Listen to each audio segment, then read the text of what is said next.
Dans un parc canadien gelé, caché sous d'épaisses couches de glace, des scientifiques ont découvert un squelette bizarre qu'ils ont baptisé le dragon gelé. Le squelette se trouvait dans la glace depuis des millions d'années. Il a fallu des décennies aux experts pour déterminer l'espèce de cet étrange fossile. Il a été identifié comme un nouveau genre de ptérosaures. Ces derniers étaient d'énormes reptiles volants dont l'envergure des ailes dépassait les 5 mètres. Leur tête faisait 3,5 fois la taille de leur corps. Les ptérosaures vivaient il y a 76 millions d'années. Ils planaient alors au-dessus des dinosaures. Les scientifiques les ont décrits comme les animaux les plus grands, les plus méchants et les plus bizarres qui aient jamais volé. Le nouveau genre a été nommé Cryodracon boreas, ce qui se traduit par dragon gelé des vents du Nord. En 2013, un jeune alpiniste escaladait l'une des plus hautes montagnes d'Europe occidentale, le Mont Blanc. Il a remarqué une étrange boîte métallique qui dépassait de la neige. L'alpiniste a forcé la boîte et a découvert qu'elle était remplie de rubis, d'émeraudes et de saphirs précieux. L'alpiniste a immédiatement remis la boîte aux autorités. On a découvert que la boîte appartenait probablement à un passager de l'un des 2 vols en provenance d'Inde qui se sont écrasés sur la montagne il y a plus de 50 ans. La boîte a été évaluée à plus de 200 000 $ et les autorités sont toujours à la recherche de l'héritier de la petite boîte de trésor. En 2007, dans le nord-ouest de la Sibérie, un éleveur de rennes faisait une sortie avec ses fils lorsqu'il a remarqué quelque chose d'étrange dans la glace. L'homme a réalisé qu'il s'agissait d'un jeune mammouth congelé et a immédiatement contacté le musée local. Ce petit, baptisé Liuba, était la momie de mammouth la mieux conservée au monde au moment de sa découverte. Liuba était dans la glace depuis 41 800 ans et est âgé d'environ 30-35 jours. Du tronc à la queue, ce bébé mammouth mesure à peu près la même taille qu'un gros veau. Si tu souhaites le voir, Liuba voyage dans les musées du monde entier. Sur le continent gelé de l'Antarctique, recouvert de couches de glace et de neige, se trouve le mont Erebus, un volcan gelé. Celui-ci a été découvert au milieu d'une éruption en 1841 par des explorateurs en expédition dans l'Arctique. Il mesure plus de 3657 mètres de haut et est actif depuis 1,3 million d'années. Au centre du volcan se trouve un énorme cratère rempli de grands volumes de lave en fusion. Le volcan subit des explosions occasionnelles, ce qui signifie qu'il est classé dans la catégorie des éruptions continues. Cependant, il n'y a pas lieu de s'inquiéter de ces éruptions car elles sont généralement de faible ampleur. En 1991, 2 randonneurs traversaient les Alpes italiennes lorsqu'ils sont tombés sur un corps qu'ils ont supposé appartenir à un randonneur qui s'était perdu récemment. Le duo a redescendu la montagne pour rapporter leur malheureuse découverte. Une fois les restes récupérés, il est devenu évident que le corps n'était pas du tout récent. Les scientifiques ont déterminé que l'homme des glaces avait plus de 5000 ans et l'ont nommé Ötzi. La découverte ne ressemblait à rien de ce que les scientifiques avaient vu auparavant, car le corps était très bien conservé. Pendant des années, Ötzi a été étudié par des scientifiques qui ont découvert que nos ancêtres avaient beaucoup plus en commun avec nous que nous ne le pensions auparavant. Ötzi était couvert d'art corporel à base d'encre. Les recherches effectuées sur le contenu de son estomac ont révélé que son dernier repas était de la viande séchée, semblable au bacon que nous mangeons aujourd'hui. Ötzi a au moins 19 parents vivant aujourd'hui quelque part en Europe centrale. Des scientifiques étudiaient d'anciens terriers d'écureuils en Sibérie lorsqu'ils sont tombés sur quelque chose d'intéressant. L'un des écureuils avait caché de précieuses graines dans les profondeurs du sol. Les graines étaient enfermées dans la glace depuis 32 000 ans. Les graines étaient issues de la fleur Silene stenophila, qui avait disparu depuis longtemps. De manière incroyable, les scientifiques ont pu récupérer des tissus végétaux à l'intérieur des graines et faire pousser une culture entière de celles-ci. Ils ont depuis réintroduit cette fleur disparue dans des habitats naturels du monde entier. En 1930, une équipe de scientifiques norvégiens a navigué autour de l'océan Arctique pour mener des recherches sur les mers et les glaciers. Ils ont atteint White Island, une terre dangereuse et glacée sur laquelle aucun humain n'avait mis les pieds auparavant. C'est du moins ce qu'ils pensaient, car les scientifiques ont été choqués de découvrir le bout d'un petit bateau qui dépassait de la neige. Gelés à l'intérieur du bateau, ils ont trouvé du matériel scientifique et divers objets personnels, dont une veste portant le monogramme S.A. André. Ils avaient découvert l'épave de la célèbre expédition arctique d'André en ballon. En 1897, les explorateurs suédois, sous la direction d'André, ont tenté de se rendre au pôle Nord à l'aide d'un ballon à hydrogène. Personne n'a plus jamais entendu parler d'eux. Les gens ont découvert ce qui leur était arrivé seulement lorsque l'épave a été découverte 33 ans plus tard. Il s'avère que le ballon s'était écrasé sur White Island 2 jours seulement après leur départ de Suède. Les explorateurs ont longé l'île sur un petit bateau de fortune mais n'ont pas pu aller plus loin. Le mammouth laineux le mieux conservé qui ait jamais été trouvé a été découvert dans une zone de permafrost en Sibérie en 2010. Les scientifiques ont baptisé ce mammouth congelé Yuka, du nom du petit village situé à proximité de l'endroit où il a été découvert. Yuka a été congelé pendant 39 000 ans et on pense qu'il était âgé de 6 à 8 ans. Comme il a été si bien conservé, Yuka a été étudié pendant des années et a fourni de nouvelles informations sur les mammouths. En 2019, des scientifiques ont déclaré qu'ils étaient capables d'activer des cellules prélevées dans les tissus du Yuka. Peut-être qu'un jour nous aurons des mammouths laineux qui parcourront la Terre. En regardant des photos et des vidéos de l'Antarctique, on a l'impression que le continent est glacé, couvert de neige et à plat, à l'exception de quelques petites collines. Les scientifiques le croyaient ça aussi. En étudiant les montagnes Gamburtseff au début des années 2000, ils ont été choqués de découvrir que les petites collines rocheuses étaient en fait le sommet d'une gigantesque formation montagneuse sous 1 km de neige. Grâce à une technologie radar, les chercheurs ont découvert que les montagnes mesuraient en réalité près de 3000 mètres de haut et s'étendaient sur 1250 km. C'est à peu près la même taille que les Alpes européennes, mais cachées sous des tonnes de glace et de neige. Dans une mine d'or en Sibérie, un homme d'affaires examinait une rivière voisine lorsqu'il a remarqué quelque chose d'intéressant dans le gel. Il s'agissait d'un petit rhinocéros laineux qui a été nommé plus tard Sacha. Ces animaux ont disparu depuis 15 000 ans. On pense que Sacha a dû être figée dans la glace pendant 39 000 ans. Elle est unique car c'est le seul rhinocéros laineux dont le corps entier a été découvert. Les glaciers autour de la ville de Pelo, dans le nord de l'Italie, ont commencé à fondre. Des artefacts datant de plusieurs décennies, voire de plusieurs siècles, ont été découverts en train de sortir de la glace. Des effets personnels de soldats ont été trouvés, comme des journaux intimes, des photographies et même des lettres d'amour. Les historiens ont même découvert une cabane entière préservée sous la glace. Celle-ci était remplie de casques en métal dur et de vêtements.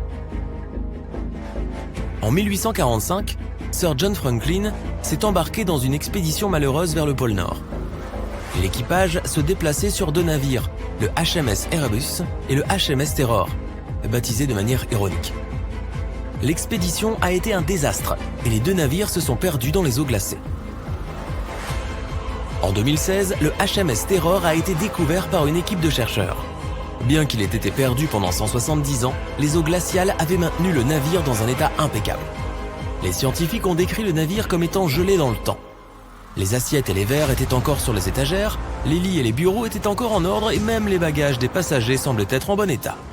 Le HMS Erebus a également été découvert à proximité, mais en raison des conditions changeantes de l'eau, le navire, lui, n'était pas en très bon état. La glace qui entoure un passage de montagne en Norvège, traditionnellement utilisé par les Vikings, a révélé des centaines d'artefacts anciens. L'un de ces artefacts était une boîte en bois géante fermée et soudée. Les chercheurs étaient fous de joie à l'idée d'ouvrir cette boîte. Ils pensaient qu'elle serait remplie de trésors vikings ou d'artefacts qui nous donneraient un aperçu de cette ancienne société. Mais lorsqu'ils ont ouvert la boîte, tout ce qu'elle contenait était une vieille bougie en cire d'abeille. Il s'avère que cette boîte n'était en fait pas aussi ancienne qu'ils le pensaient.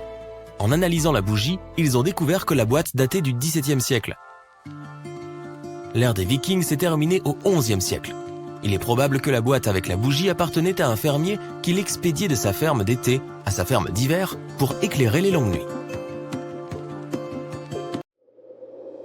Une immense étendue de neige immaculée, des vents mordants, des paysages sans vie et d'étranges signaux inquiétants semblant surgir des profondeurs de la Terre. Ces impulsions radio apparaissent en Antarctique et nul ne parvient à déterminer ce qu'elles sont ni d'où elles proviennent. En réalité, les scientifiques conduisent une expérience baptisée ANITA, acronyme de Antarctic Impulsive Transient Antenna. Il s'agit d'un ensemble de détecteurs solidement fixés à d'immenses ballons, lesquels dérivent à très haute altitude au-dessus du pôle sud. Leur mission consiste à repérer des neutrinos d'énergie extrêmement élevée, précisément lorsqu'ils heurtent la glace et génèrent une brève mais intense émission d'ondes radio. Les neutrinos sont de minuscules particules, presque dépourvues de masse et totalement privées de charge électrique. Ils sont omniprésents. Des milliards d'entre eux traversent votre corps chaque seconde, y compris pendant que vous regardez cette vidéo. Leur origine est variée.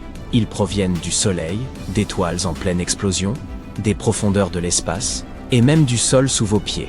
Le Soleil en émet en continu lorsqu'il transforme l'hydrogène en hélium.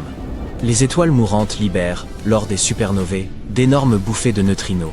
Lorsque des rayons cosmiques très énergétiques frappent l'atmosphère terrestre, ils produisent également de nouveaux neutrinos qui retombent ensuite vers la surface. Certains naissent même de la désintégration de matériaux radioactifs au cœur de la Terre.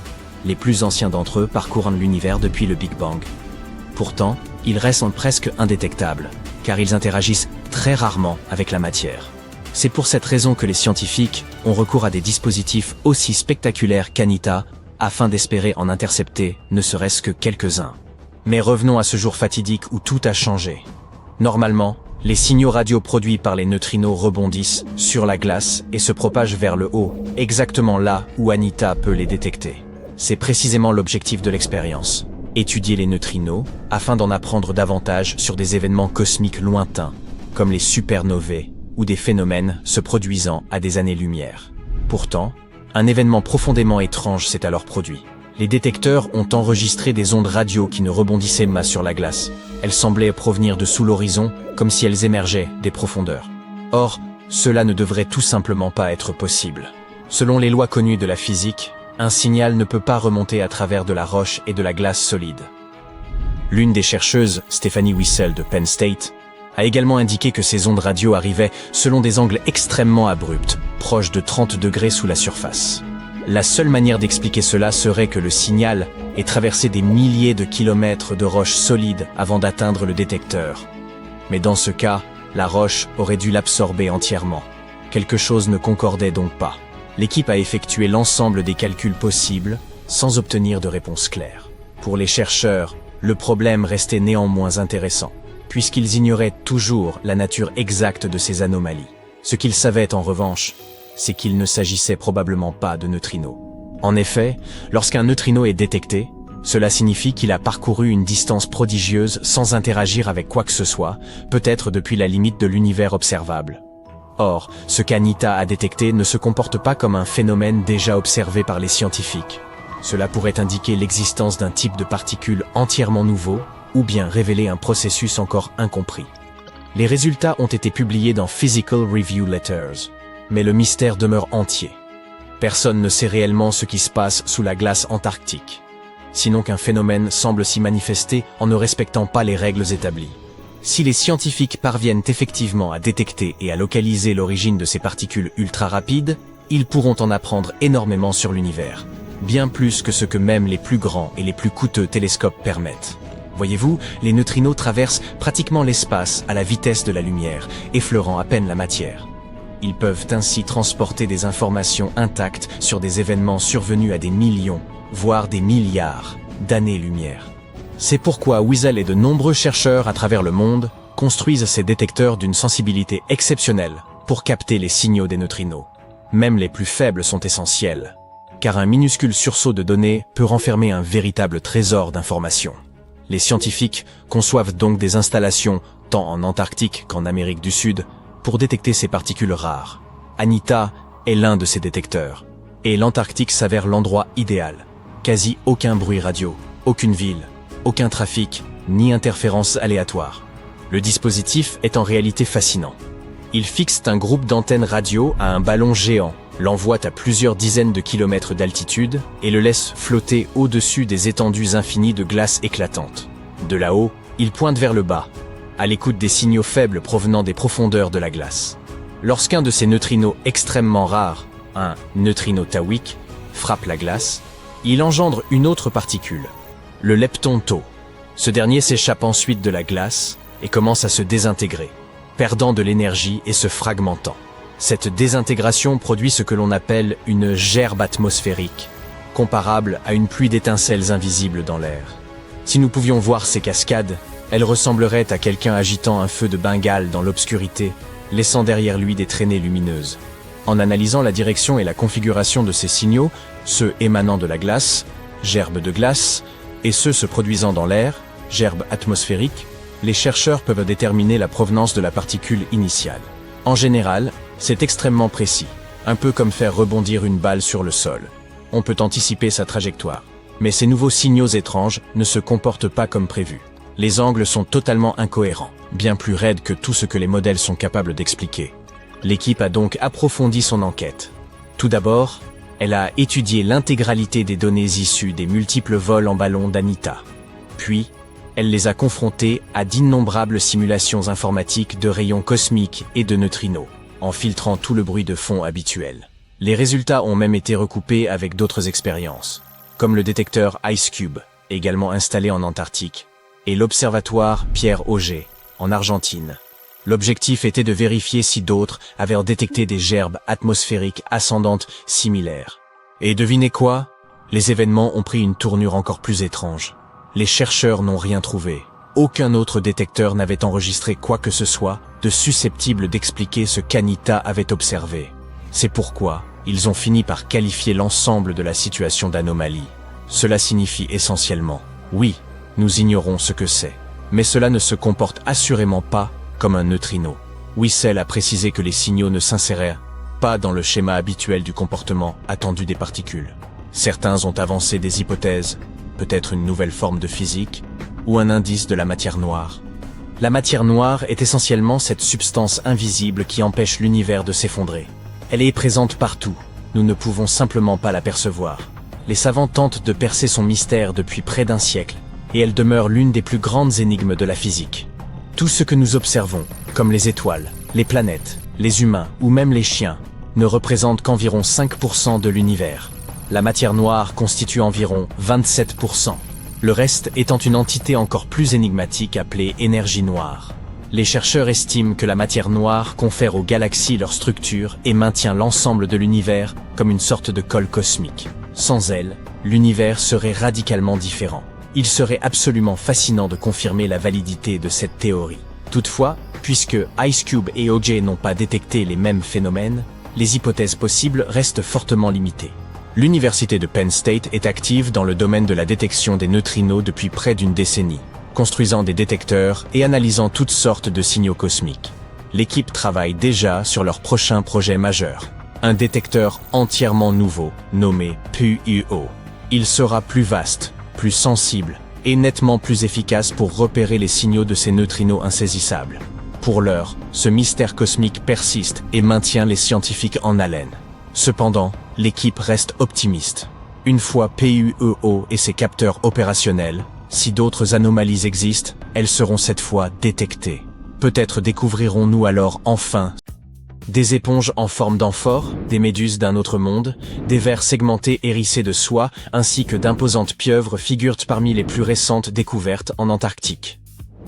Ces créatures ont été observées suite au détachement d'un immense iceberg, révélant sous la glace un véritable trésor de vie ancienne. En janvier 2025, un immense bloc de glace baptisé A84, aussi vaste que la ville de Chicago, s'est détaché de la plateforme de glace de George VI, une étendue glacée longue de 450 km, large de 19 à 69 km, et épaisse d'environ 250 mètres.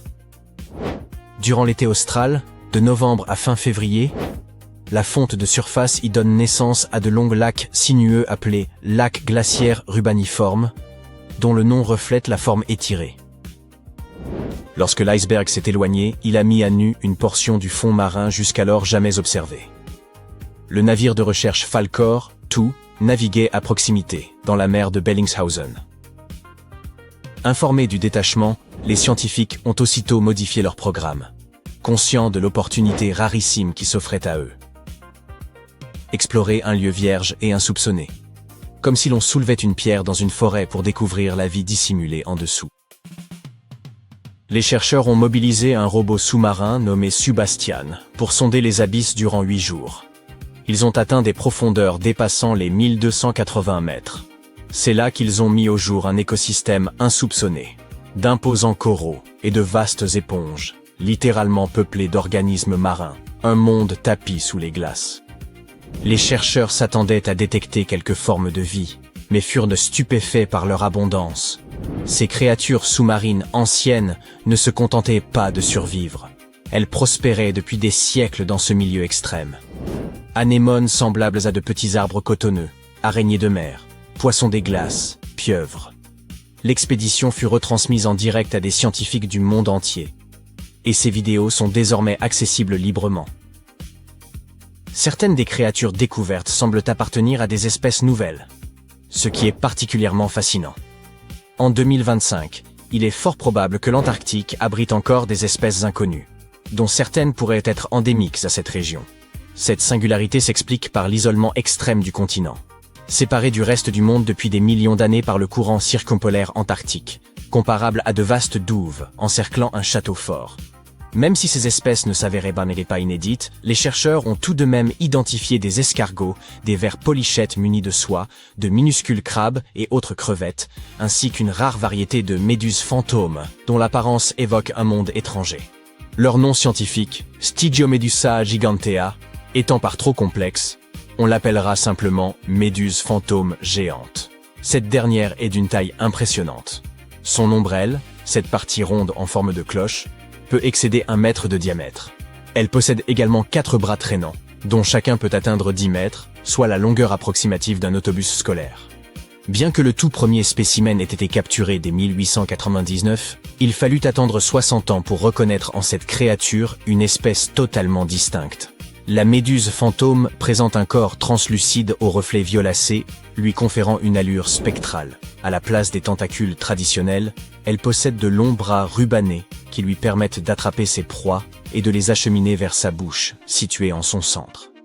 Bien que dépourvues de cerveau, ces méduses ont étonné les chercheurs par leur comportement. La méduse fantôme géante semblait mouvoir ses bras avec lenteur et précision, surtout lorsqu'elle traversait d'étroits passages sur le fond marin. Elle paraissait agir avec prudence, de manière presque intentionnelle. Une telle attitude intrigue. Aurait-on affaire à une créature dotée d'une forme de sensibilité? Voilà de quoi susciter le malaise. Les méduses disposent d'un réseau nerveux rudimentaire, mais pas d'un véritable cerveau. Pourtant, les mouvements fluides et contrôlés de la méduse fantôme ont amené les scientifiques à penser qu'elle pourrait être plus intelligente, voire mieux coordonnée que les espèces connues. L'étudier permettrait de mieux comprendre comment des êtres dénués de cerveau peuvent malgré tout explorer, réagir et s'adapter à des environnements aquatiques complexes.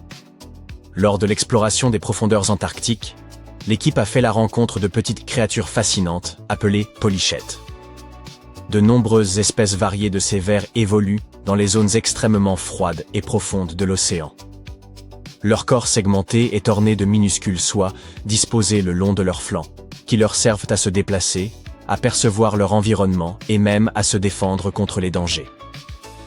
Un exemple remarquable est l'Eulagiska gigantea, qui habite les eaux glaciales et abyssales, et dont les soies dorées étincelantes lui confèrent une allure particulièrement élégante. Durant leur expédition sous-marine, les chercheurs ont également découvert d'impressionnantes éponges aux formes évoquant de grands vases. Ces organismes, dont la croissance est notoirement lente, doivent leur gigantisme à une présence continue sur place, s'étalant sur plusieurs siècles, voire davantage. La taille considérable de ces éponges révèle que la faune environnante ne s'est pas installée récemment, mais qu'elle forme, depuis des décennies, des communautés marines pérennes et prospères, dissimulées sous la glace, attestant d'une vie ancienne et résistante à l'âpreté du milieu. Cette découverte a beaucoup surpris les scientifiques. Dans les études précédentes, ils faisaient descendre des caméras par des trous dans la glace ou exploraient des zones d'iceberg longtemps après leur détachement. Et ne voyaient qu'un fond marin nu, presque vide. Mais cette fois-ci, arrivé quelques semaines seulement après le détachement de l'énorme iceberg, l'équipe a découvert ce qui se cachait juste en dessous. Les 14 premiers kilomètres derrière la barrière de glace abritent des écosystèmes riches et animés. Ce milieu sombre, froid et depuis longtemps isolé accueille pourtant de multiples créatures. Cela prouve que la vie peut survivre dans des lieux que l'on croirait bien trop hostiles ou gelés. En revanche, la présence de cette vie sous la glace ne surprend guère. De nombreux animaux vivent en effet dans des environnements sous-marins sombres et froids. Il est donc naturel qu'ils habitent également sous cette plateforme glaciaire. La glace les dissimule et les protège des perturbations de surface. Ce qui étonne davantage, c'est la diversité des espèces présentes, malgré l'isolement ancien de ce lieu. Ce milieu ressemble en réalité beaucoup au fond marin des régions antarctiques dépourvues de glace. Comment cela peut-il s'expliquer? Habituellement, de minuscules plantes, les phytoplanctons, prolifèrent près de la surface où la lumière solaire pénètre, fournissant la base de la chaîne alimentaire. De petits crustacés formant le krill se nourrissent de ces plantes la nuit avant de plonger pour acheminer nourriture et nutriments au fond marin. Même leurs déchets participent à l'alimentation de la vie abyssale. Or, la présence d'une calotte glaciaire massive bloque la lumière, empêchant la croissance végétale et la descente du krill. Les scientifiques supposaient alors que la vie y serait moindre. Pourtant, ils y ont découvert une abondance surprenante d'organismes. Il semblerait que la nourriture et les nutriments parviennent à s'infiltrer sous la glace, acheminés par des courants sous-marins semblables à des rivières qui coulent sous l'océan. Les chercheurs ont observé des espèces animales particulièrement âgées, ce qui donne à penser que ces courants, issus pour l'essentiel de la fonte des glaciers, assurent un apport suffisant pour maintenir un écosystème équilibré et dynamique. Personne ne peut prédire avec certitude le sort de cette vie abyssale à présent que l'iceberg s'est éloigné. Ces organismes ont vécu sous une couche épaisse et stable de glace pendant une période indéterminée, dans des conditions d'obscurité totale et d'immobilité. Il est évident qu'ils ne sont guère enclins au changement. La disparition de ce toit glacé pourrait dès lors bouleverser profondément leur environnement. L'un des chercheurs a rappelé que la plateforme glaciaire à l'origine de l'iceberg avait reculé d'environ 40 km en un demi-siècle. Ce retrait s'inscrit dans un phénomène plus large. L'Antarctique fond à un rythme croissant, ce qui contribue à l'élévation du niveau des mers à l'échelle planétaire. C'est ce qui confère à cette découverte son importance capitale. L'équipe cherche à comprendre non seulement ce qui se passe à l'instant présent, mais aussi comment cet écosystème dissimulé s'inscrit dans un cadre plus vaste. En étudiant son évolution sur plusieurs décennies, voire davantage, nous pourrions peut-être anticiper ce qui nous attend. N'est-il pas remarquable que la rupture d'une masse de glace puisse livrer de telles révélations? En 1985, le biologiste chilien Daniel Torres effectuait un recensement des mammifères et recueillait des déchets marins au cap Shiref, en Antarctique. Il s'apprêtait à ramasser un grand conteneur en plastique lorsqu'il remarqua, parmi les pierres volcaniques sombres, une roche d'un blanc éclatant. Ce qu'il prit d'abord pour un simple caillou s'avéra être un crâne humain. Après examen, le docteur Torres découvrit qu'il appartenait à une jeune femme originaire du sud du Chili, probablement âgée d'une vingtaine d'années, et morte de faim entre 1819 et 1895. Plusieurs années plus tard, des chercheurs mirent au jour des fragments de fémur et confirmèrent, grâce à l'analyse ADN, qu'ils provenaient de la même personne. Cette trouvaille pourrait bien bouleverser notre compréhension de l'histoire. Comment un crâne féminin a-t-il pu se retrouver en Antarctique, sur un ancien campement de chasseurs de phoques, alors que les femmes n'accompagnaient pas ces expéditions au début du XIXe siècle?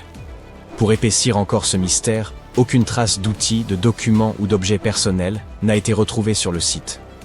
Cela suggère peut-être que des habitants du Chili auraient établi un campement ici, bien avant que d'autres ne posent le pied sur le continent. Des chercheurs ont également mis au jour en Antarctique un fragment de météorite d'une importance exceptionnelle, susceptible de prouver l'existence de la vie sur d'autres planètes. Selon eux, cette roche vieille de plus de 4 milliards d'années proviendrait directement de Mars. En 1996, des scientifiques de la NASA annoncèrent avoir identifié à sa surface des marques chimiques singulières, peut-être laissées par d'anciens organismes martiens. Cependant, cette hypothèse fut rapidement contestée. Des analyses ultérieures montrèrent que les composés riches en carbone qu'elle contenait n'étaient sans doute pas d'origine biologique. Jadis, alors que Mars était une planète bien plus humide, d'énormes roches spatiales y provoquèrent de violentes collisions, générant une chaleur extrême et remodelant son relief. La météorite antarctique aurait survécu à 2 de ces impacts avant qu'un troisième ne la propulse dans l'espace. Alors qu'elle se trouvait encore sur Mars, de l'eau s'infiltrait à travers de fines fissures de sa surface, laissant derrière elle de curieuses bulles de carbone que les scientifiques prirent d'abord pour les vestiges d'une vie ancienne. Les chercheurs récupèrent davantage de roches venues de l'espace en Antarctique que partout ailleurs sur la planète. Mais on ne s'attend guère à y croiser une pyramide, n'est-ce pas? À vrai dire, cet objet n'en est pas une. Il s'agit simplement d'une montagne dont la forme évoque une pyramide. Vous pouvez d'ailleurs la localiser aisément sur Google Maps, dans la région des monts Ellsworth, la plus haute chaîne de montagnes du continent, qui s'étire sur près de 400 km. Les explorateurs de l'expédition antarctique britannique, menée entre 1911 et 1913, furent les premiers à remarquer cette montagne au profil singulier et la baptisèrent la pyramide. Au cours des 100 dernières années, beaucoup se sont demandé s'il pouvait réellement exister une pyramide en Antarctique et, le cas échéant, qui aurait pu l'ériger. Mais les scientifiques ont dissipé cet espoir glacial en expliquant qu'il n'y avait là rien d'extraordinaire. Il est tout à fait naturel qu'un pic rocheux émerge de la couche de glace. Ce relief et son voisin ne doivent leur forme pyramidale qu'à un simple hasard géologique. Des chercheurs de l'Université du Colorado ont par ailleurs découvert, près du parc national de Yellowstone, un outil de chasse vieux de 10 000 ans. Enfoui dans la glace, il a refait surface à mesure que les températures se réchauffaient. Les scientifiques ont gardé cette trouvaille secrète pendant une année entière, souhaitant publier leurs conclusions dans une revue spécialisée, avant que des archéologues amateurs ne viennent perturber le site. Cette sagaie, longue d'environ 1 mètre, a été façonnée dans du bois de bouleau et porte encore des marques attestant qu'elle appartenait à un chasseur préhistorique.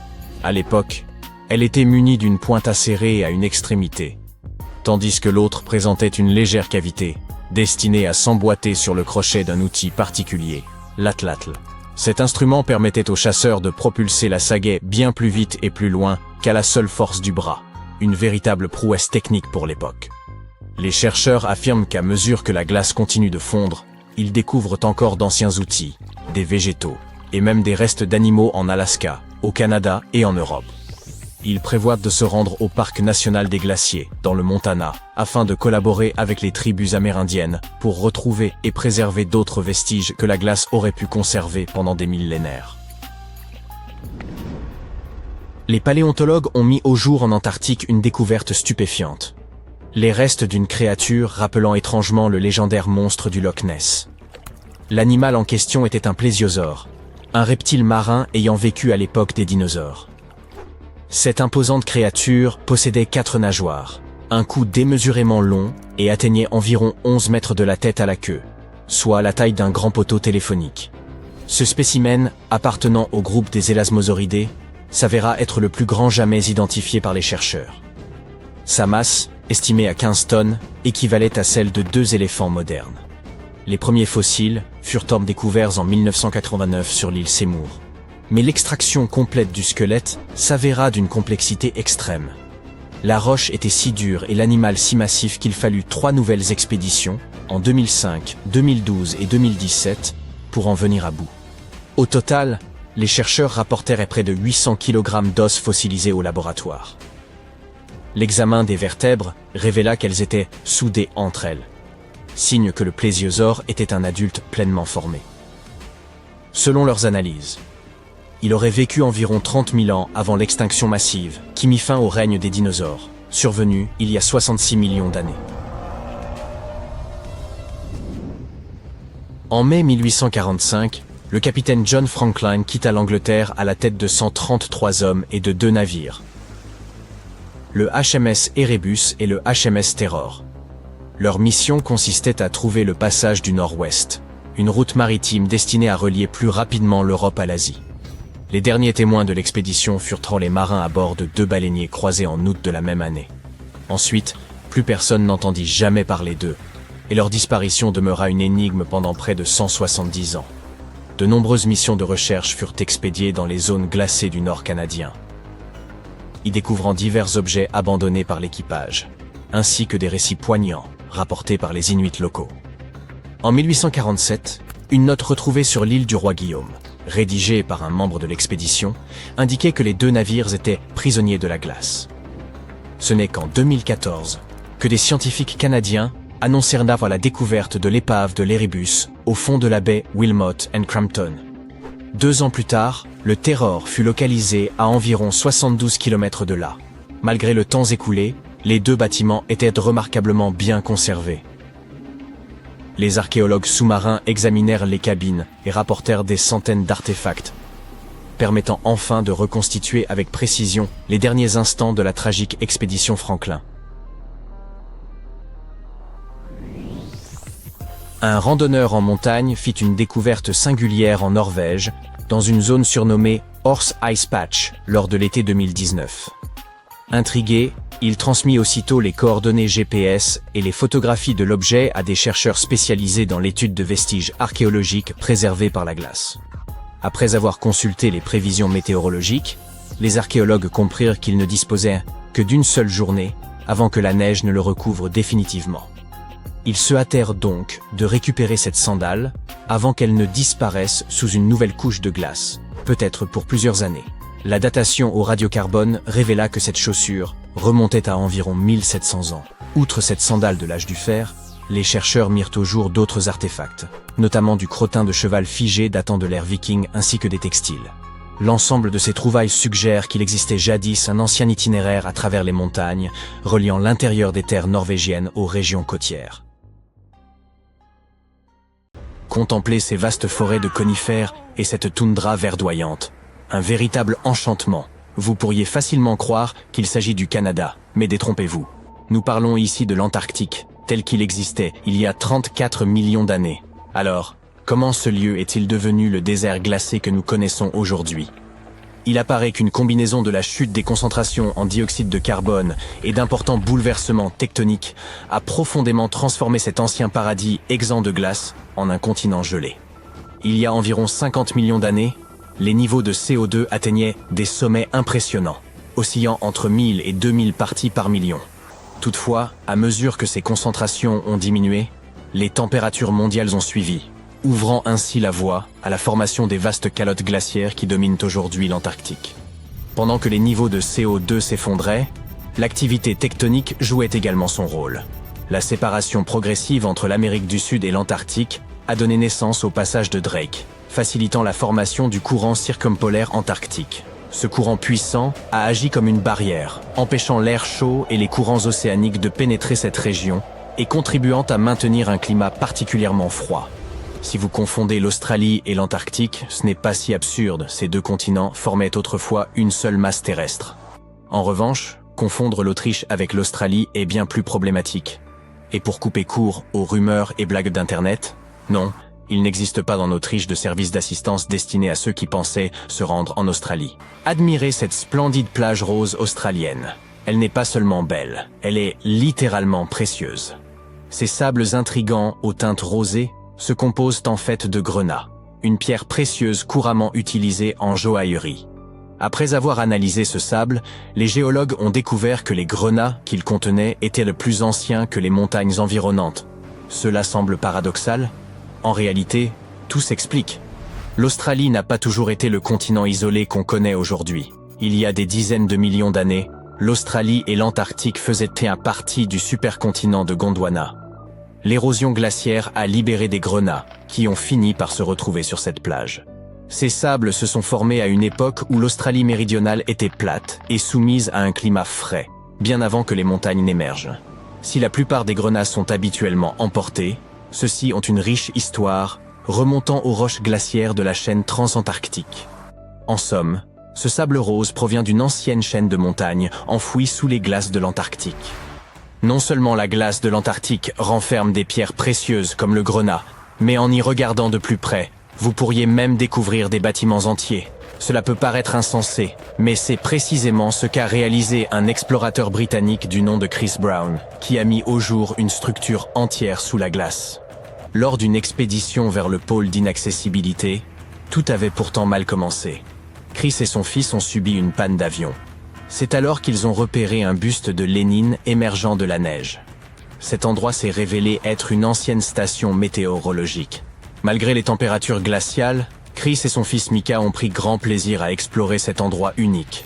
Chris s'est fixé un objectif audacieux, conquérir les 7 pôles d'inaccessibilité terrestre. Jusqu'à présent, il en a déjà atteint 5.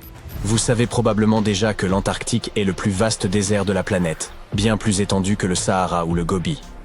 Pourtant, en dépit de son extrême aridité, ce continent abrite une cascade pour le moins étrange. Située dans les vallées sèches de McMurdo, cette chute d'eau, haute de 5 étages, donne l'impression de déverser de l'hémoglobine.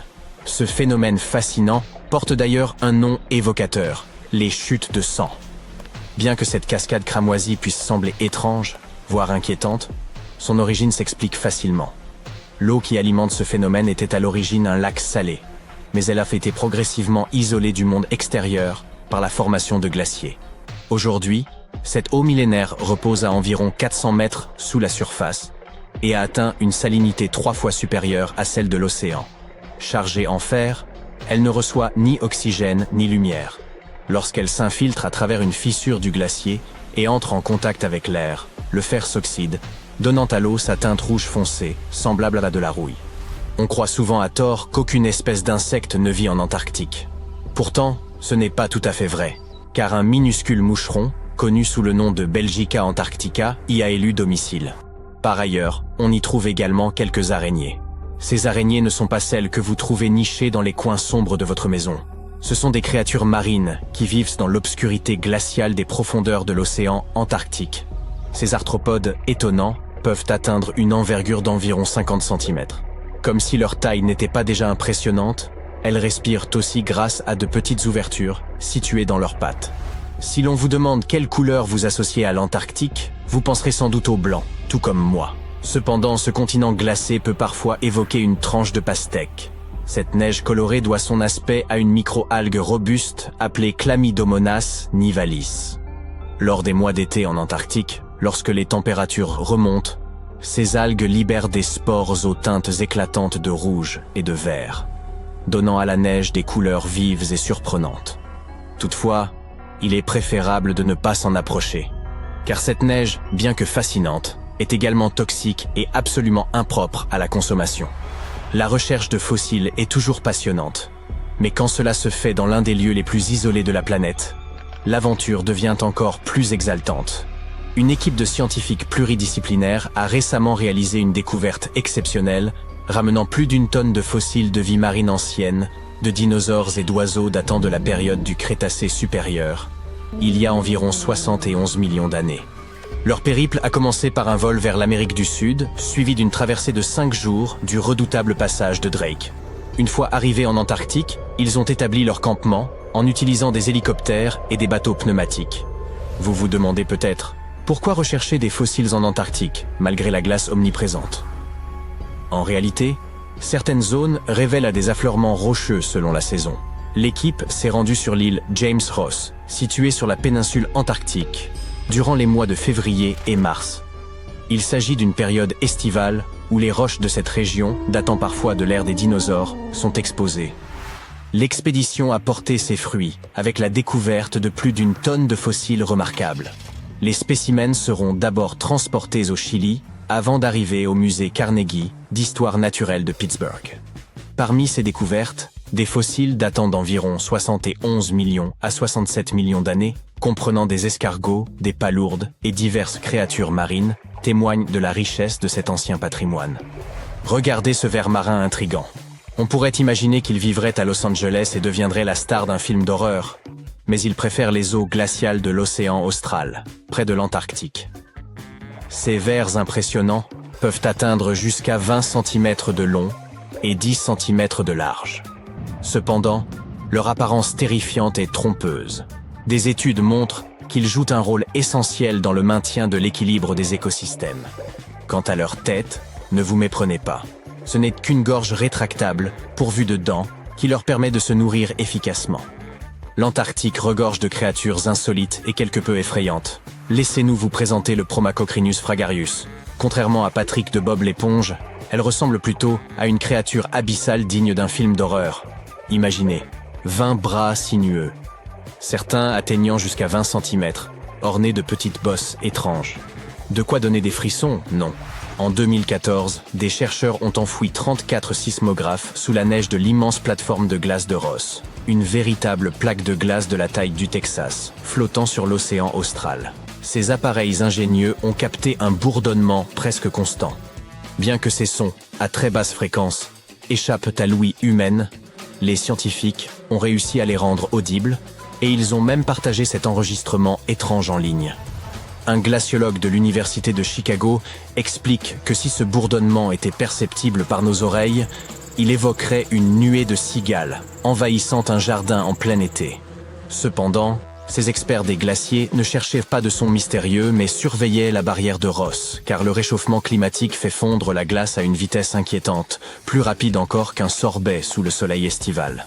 Les plateformes de glace jouent un rôle crucial, un peu comme des bouchons de sécurité, empêchant d'énormes masses de glace de plonger dans l'océan. Mais alors, bienvenue au grand réveillon des dinosaures. Tous vos vieux camarades y sont réunis. Le tyrannosaure, le tricératops, le stégosaure, le raptor, le diplodocus, mais un nouvel invité fera également son apparition, et il risque de vous étonner. En effet, les paléontologues viennent de mettre au jour une espèce jusqu'alors inconnue, rappelant le redoutable T-Rex, à ceci près qu'elle était nettement plus portée sur la salade que sur la viande. Faites connaissance avec ce spécimen, saurez-vous prononcer son nom aussi bien que moi? Duonichus tsogtbaatari. Merci, gardez donc vos applaudissements pour la suite. Il s'agit d'un dinosaure herbivore rattaché au groupe des thérysinosaures. Mais il présentait une particularité remarquable, une caractéristique qui a permis aux chercheurs de conclure que le Duonichus appartenait à une nouvelle lignée évolutive encore largement méconnue du monde scientifique. Mais revenons un instant à notre fameuse fête de dinosaures. Observez bien, chaque espèce semble incarner un tempérament distinct. Le T-Rex joue les brutes et arbore une dentition menaçante. Le Vélociraptor, quant à lui, dégage une aura toxique et lunatique. Les Tricératops ou Stégosaures, eux, demeurent silencieusement hostiles, du genre qu'on évite de provoquer. Au milieu de ces fortes têtes, notre Therizinosaurus se démarque comme une figure apaisante, serviable, sociable en toutes circonstances et jamais pénible en société. Les therizinosaures vivaient autrefois sur les territoires qui correspondent aujourd'hui à l'Asie et à l'Amérique du Nord durant la fin du Crétacé, soit entre 100 et 66 millions d'années avant notre ère. Leur apparence laissait penser à des carnivores semblables aux T-Rex. Pourtant, ces créatures étaient bel et bien herbivores, dotées de griffes impressionnantes en forme de croissant. Certaines pouvaient atteindre jusqu'à 50 cm. Imaginez seulement le danger qu'ils auraient représenté s'ils avaient été carnassiers. En réalité, ils utilisaient ces griffes pour attraper des branches et en consommer le feuillage.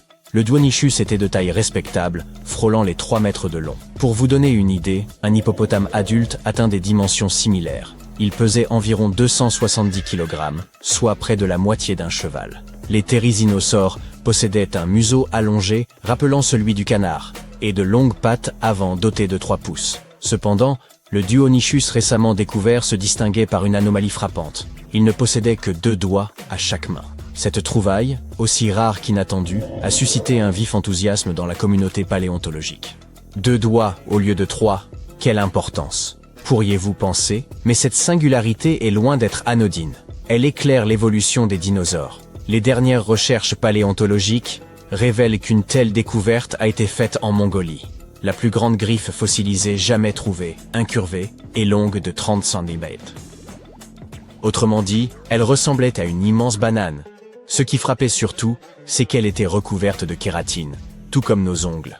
Imaginez, d'énormes lézards ayant arpenté la Terre il y a des dizaines de millions d'années, avec des griffes faites du même matériau que les nôtres. La nature ne cessera jamais de nous étonner. Avez-vous déjà entendu cette étrange théorie affirmant que le T-Rex serait devenu un poulet et le Vélociraptor une autruche? Une telle évolution implique d'innombrables transformations. Mais le dinosaure à 2 doigts donne une vision plus claire et plus fine de cette évolution complexe. Les therizinosaures possédaient 3 doigts munis de griffes sur chaque patte. Mais pourquoi l'un d'eux aurait-il été éliminé par la nature?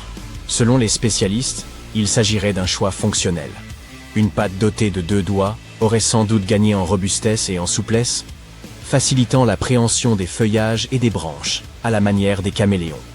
D'après certains chercheurs, cette patte à 2 doigts servait à se défendre, à s'occuper de ses congénères, voire à jouer. Difficile d'imaginer leur jeu. Peut-être faisaient-ils des high five? Enfin plutôt, des high two? Il serait fascinant qu'ils aient utilisé ces pinces non seulement pour se nourrir, mais aussi pour se défendre contre les prédateurs. En parlant de prédateurs, le T-Rex possédait une structure de pattes semblable, mais ses petits bras étaient inutiles. On aimerait imaginer le Duonichus en train de boxer avec les siens, ou de grimper aux arbres. Certes, C'était un herbivore. Mais cela ne signifie pas que les autres dinosaures pouvaient l'intimider impunément. Disons que le Deinonychus savait se montrer doux avec les faibles et redoutable face aux forts. Voilà pourquoi il serait sans doute l'invité d'honneur de toute fête de dinosaures.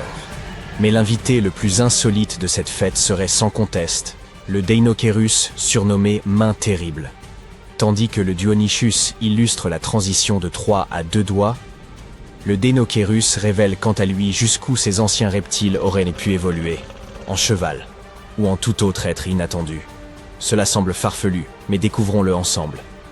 En 1965, dans le désert de Gobi, en Mongolie, furent exhumés les bras, les mains et la ceinture scapulaire d'un dinosaure encore inconnu.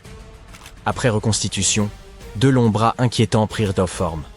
Durant des années, ces membres sans corps demeurèrent au musée. Les faits étaient à la fois cocasses et troublants. Chaque bras mesurait environ 2,40 m de long, plus grand qu'un joueur de basket. Les paléontologues poursuivirent leurs fouilles dans le désert de Gobi pour retrouver d'autres vestiges, mais en vain. Le Deinocheirus devint ainsi l'une des plus grandes énigmes de la paléontologie. Quelle créature possédait de tels bras? Que mangeait-elle? Quel était son mode de vie? Autant de questions restées sans réponse jusqu'en 2014. D'après les plus récentes recherches paléontologiques, une équipe de l'Institut coréen des géosciences et des ressources minérales a mis au jour de nouveaux restes remarquablement bien conservés du Deinocheirus. Ces précieuses découvertes ont permis aux spécialistes de reconstituer son apparence. Et cette avancée s'est révélée bien plus fascinante encore que la découverte du dinosaure à 2 doigts. Êtes-vous prêts? Le Deinocheirus était gigantesque, plutôt lent, doté d'une tête évoquant celle d'un cheval et d'une colonne vertébrale formant une sorte de bosse. Son apparence était proprement déroutante, même pour une œuvre de science-fiction. Cette espèce de dinosaure appartenait au groupe des ornithomimosauriens, des créatures proches de l'autruche, réputées pour leur agilité et leur rapidité. Mais le Deinocheirus s'en distinguait radicalement. Plutôt que d'être vif, il se caractérisait par une stature massive, 11 mètres de long pour 6000 kg, soit presque le poids d'un éléphant adulte et la moitié d'un wagon de métro. Malgré ses proportions imposantes, le Deinocheirus n'était guère menaçant. Son long museau, rappelant à la fois celui d'un cheval et d'un canard, était édenté. Pour les tyrannosaures et autres colosses carnivores, il représentait donc une proie facile. Ce n'est pas qu'une simple hypothèse. Les paléontologues ont relevé sur ces os fossiles des traces de morsures. Ce malheureux géant est donc tombé entre les griffes de redoutables prédateurs. Mais que consommait donc cet étrange lézard? Son régime était des plus variés. Plantes tendres, algues, petits vertébrés, poissons. À l'aide de son bec et de sa langue, il aspirait la nourriture au fond des lacs ou des rivières, puis avalait des pierres pour faciliter le broyage des aliments. Ses galets, en fragmentant les morceaux ingérés, facilitaient la digestion dans son estomac. Il utilisait ses terribles mains pour extraire ou saisir sa nourriture au sol ou dans les arbres. Toutefois, la région la plus énigmatique de son anatomie restait son dos et sa queue. Les os de l'extrémité caudale étaient soudés en une unique structure, nommée pygostyle, semblable à celle qui, chez les oiseaux actuels, soutient leurs plumes. Il se pourrait que le Deinocheirus ait agité sa queue à la manière d'un éventail. Son dos, quant à lui, était orné d'épaisses excroissances osseuses émergeant de la colonne vertébrale. Recouvert de peau, ces reliefs conféraient à l'ensemble une apparence singulière évoquant une voile. En observant une telle morphologie, fruit de l'évolution, on ne peut s'empêcher de se poser la question, quelle en était la fonction? Les chercheurs avancent que les ligaments s'étendant depuis la colonne vertébrale aidaient à soutenir l'abdomen massif et les membres inférieurs du dinosaure. Pour se représenter ce mécanisme, songez à un pont à haubans. De grandes structures verticales y sont reliées à des câbles qui soutiennent la chaussée. De même, les épines dorsales et les ligaments du Deinocheirus contribuaient à soutenir son poids. À cette fête des dinosaures, il incarnerait ce personnage grand et réservé qui fait maladroitement tomber un verre, provoquant un moment de gêne. Solitaire, il rêverait de se faire des amis, et il y parviendra sans doute. Le Diplodocus ferait un compagnon de choix. Un dinosaure herbivore à 2 doigts, à l'apparence trompeusement prédatrice, et un colosse à l'allure chevaline muni de longs bras illustrent à merveille l'étonnante diversité de l'évolution des dinosaures. Le T-Rex, le Vélociraptor ou le Diplodocus occupent toutefois le devant de la scène. Il serait formidable que les paléontologues découvrent de nouvelles espèces susceptibles d'évincer ces figures emblématiques de leur piédestal. Seriez-vous tenté par un film dont les vedettes seraient le Deinocheirus et le Duonichus? Moi, oui. Tu es en vacances dans ton domaine familial dans la région froide des Highlands écossaises. Tu as hérité d'un vieux château en ruine au milieu de nulle part. Dans ton enfance, tu chassais des écureuils dans la forêt voisine et une fois adulte, tu as apprécié les longues balades que tu as pu y faire. Il y a toujours quelque chose de nouveau à découvrir. Tu passes pour la millionième fois entre les arbres et tu remarques une petite construction en pierre, à moitié recouverte de terre et d'herbe. C'est bizarre, tu ne l'as jamais vue avant. Tu enlèves la terre et tu déplaces l'herbe pour voir ce qui se cache dessous. Tu tombes sur une petite porte abîmée par le temps, suffisamment grande pour un chien. C'est peut-être une niche royale? Tu tires la porte et tu jettes un coup d'œil à l'intérieur. C'est une petite pièce. Il n'y a rien à l'intérieur excepté un sac. Tu attrapes le sac et tu l'observes attentivement. Tu essaies de reconnaître le tissu, mais attends une seconde, il y a quelque chose à l'intérieur. C'est un œuf de la taille de celui d'une autruche. Les chiens ne pondent pas d'œufs. Tu l'observes attentivement et tu remarques qu'il est très vieux et beaucoup plus lourd que prévu. Tu le secoues doucement et tu sens le liquide qui bouge à l'intérieur. Soudain, une énergie intense commence à émaner de l'œuf. Tu es choqué et tu hésites à le jeter, mais tu t'en empêches. Pour une raison inconnue, tu te sens attiré par l'œuf, comme s'il t'appartenait. Tu le tiens bien serré dans les bras, tu le protèges et tu le ramènes chez toi. Tu t'assieds en face de l'œuf que tu as posé sur la table de la cuisine. Tu attends que quelque chose se produise. Tes paupières sont de plus en plus lourdes et tu fermes doucement les yeux. Dès que tes yeux se ferment, l'œuf remue légèrement. Tu rouvres immédiatement les yeux, mais plus rien. Est-ce que j'ai tout imaginé? Soudain, il se remet à remuer. Il n'arrête plus. L'œuf roule sur la table, des fissures commencent à apparaître sur la coquille et quelque chose à l'intérieur se démène pour sortir. La coquille se brise enfin. Le poussin a donné le coup final. Il sort de l'œuf et s'étire. Il couine pour annoncer son arrivée dans le monde. Je suis libre. Tu observes ce qui est censé être un oiseau, mais c'est vraiment un oiseau très étrange. Il a 4 pattes, des ailes, la peau d'un reptile. Ah oui, c'est un dragon. Attends, un dragon? Oui, un dragon, te répond-il après avoir lu dans tes pensées. Quoi? Tu as du mal à t'exprimer. Tu es l'héritier des propriétaires de ces terres, n'est-ce pas? Tu hoches la tête. Tu es encore plus étonné. Ce machin parle. Conformément au décret de 1061, nous, dragons qui sommes nés sur vos terres, sommes fidèles à leurs propriétaires. Vous vous regardez droit dans les yeux. Le dragon attend clairement une réponse. Tu es tellement déconcerté que tu ne parviens pas à prononcer une seule syllabe. Tu as choisi un nom pour moi? Ah, un nom? Oui, bien évidemment. Je vais t'appeler... Chien. Chien répond en s'inclinant élégamment. C'est un nom bien honorable. J'espère en être digne. Digne? Je ne sais toujours pas ce que tu fais là, par contre. Pourquoi tu apparais maintenant? Chien explique que l'environnement parfait pour les dragons se crée lorsque les éléments magiques contenus dans l'air interagissent entre eux. D'un point de vue scientifique, les changements dans l'atmosphère terrestre pourraient être à l'origine de cette apparition. On ne sait cependant pas s'il s'agit des changements de température, des niveaux d'hydrogène ou de changements dans les courants océaniques. Tu es tout chamboulé et tu vas te coucher. Le matin suivant, tu te réveilles en t'attendant à voir Chien, mais impossible de le trouver. Tu sors, tout est très calme. Tu n'entends aucun chant d'oiseau, aucun bêlement de mouton au loin. Soudain, Chien apparaît en volant. Il fait maintenant la taille d'une vache. Il a grandi beaucoup trop vite. Tu penses savoir pourquoi, mais tu n'oses pas imaginer. Première leçon, humain. Monte. Chien s'approche de toi pour que tu puisses grimper sur son dos. Tu ne lui poses aucune question. Il sait sûrement ce qu'il fait. Sans prévenir, il part en courant vers une clairière. Il prend de la vitesse comme un avion au décollage. Au gré de la force du vent, vous commencez à prendre de la hauteur.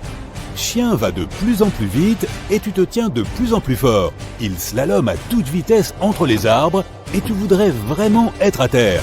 Tu entends sa voix dans ta tête. Tu vas être mes yeux. Tu verras ce que je ne vois pas. Je vois des arbres tout autour, il y a des collines au loin. Pas maintenant, t'interromps Chien. Tu dois guetter les dangers, pas me décrire le paysage. Ça fait des heures que vous volez et tu ne sais pas du tout où vous êtes. Tu es trop occupé à te tenir et en plus il commence à faire froid. Tu aurais dû t'habiller plus chaudement. Saute maintenant. Tu sautes sans hésiter. Tu fais confiance à Chien, mais tu le regrettes très vite. Tu te retrouves dans le vide. Les arbres qui étaient si distants s'approchent de plus en plus vite. Ouvre les bras et accroche-toi. Chien se place en dessous de toi.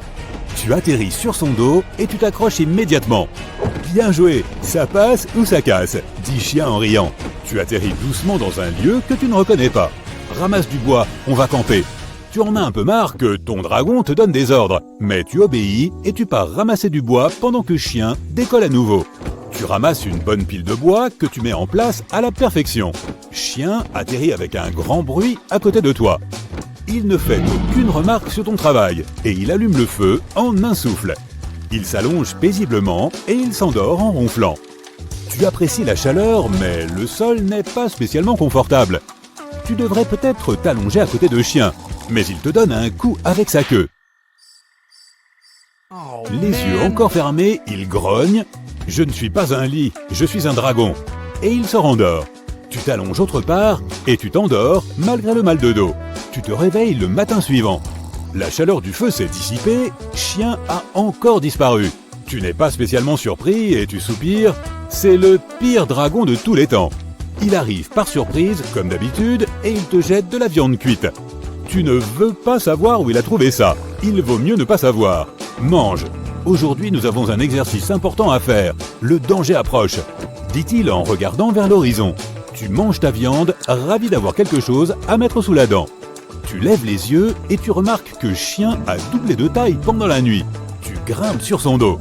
Ses ailes sont si grandes maintenant qu'il n'a pas besoin de prendre de l'élan. Il s'envole immédiatement sans prévenir. Sois attentif aujourd'hui, c'est le jour J. Chien s'élance dans les airs et tu lui demandes « Comment ça ?» « Concentre-toi » te répond-il brusquement. Vous volez vers le nord. L'air est froid, mais Chien émet plus de chaleur que la veille. Des nuages noirs se forment au loin. Alors que vous vous approchez, tu repères des formes dans le ciel, sans pour autant réussir à les distinguer. Chien comprend et il te dit « Des gargouilles de glace !» La même magie qui a fait éclore mon œuf les a réveillées de leur sommeil. Elles veulent congeler le monde. Nous sommes les seuls à pouvoir les arrêter. Tu t'inquiètes de plus en plus en voyant que les gargouilles de glace sont nombreuses. Il y en a des dizaines, voire des centaines. Et peut-être même que d'autres sont encore cachées dans les nuages.